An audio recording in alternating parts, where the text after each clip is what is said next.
In these days, a person must be able to communicate to people of different lifestyles as well as levels of education. All people, despite age, sex, or interest, desire the same basic things throughout life. That one thing is affection and understanding. My 29 years of living has allowed me to be a son, a brother, a father, a student, a teacher, a friend, and even an enemy at times. Using my gifted gab only helps me to get the naysayers and disbelievers to listen to the stories that I write and tell.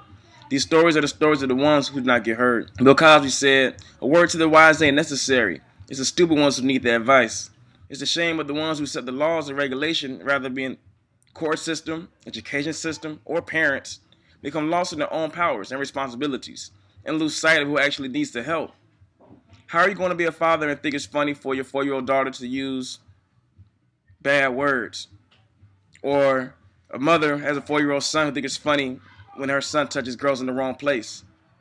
This will be one of the uncountable lessons from Bleepo, the cartoon show.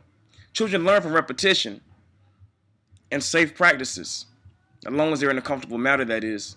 Bill Cosby also said, in order to succeed, your device for success should be greater than your failure. Now, can you tell me why we should not instill these values in every child? And what I'm about to say now may make you feel uncomfortable. Death is not the greatest loss to life. The greatest loss in life is what dies while still alive. Never surrender. Tupac Amaru Shakur said that.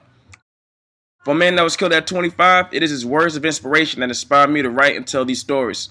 These stories I have heard or I have seen, and I use them to give strength to the others.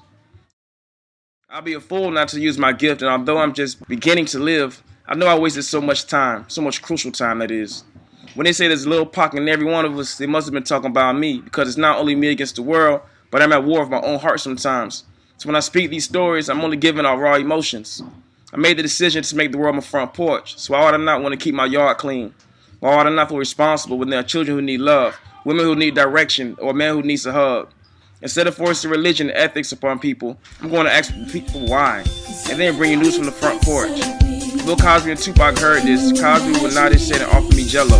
Tupac would say, "I think I sparked the brain that would change the world." This is Herschel, the front porch Rick, letting you know that real power is in knowledge, happiness, and wisdom of love. God is love. He wakes me up and won't leave me blind. Every step I take, he keeps my body, soul, and mind. He keeps me cool, and every choice I make, he makes it better. And when I get cold, he wraps me up in his sweater. He holds me as his prince, saying, "Here, sit down, my child." And when I make mistakes, all he says is, "Son, calm down." He says, "Follow my words, and every move that you make, don't make no more mistakes. This fire is just an earthquake. I'm overstepping, picking up the youngest in the world, every baby and toddler, little boy and girl. So if you need a